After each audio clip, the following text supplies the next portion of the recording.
أعوذ بالله من الشيطان الرجيم. بسم الله الرحمن الرحيم.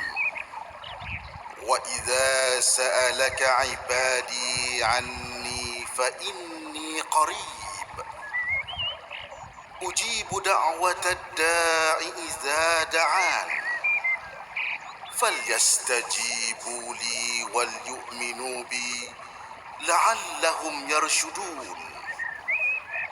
Sadaqallahul Azim.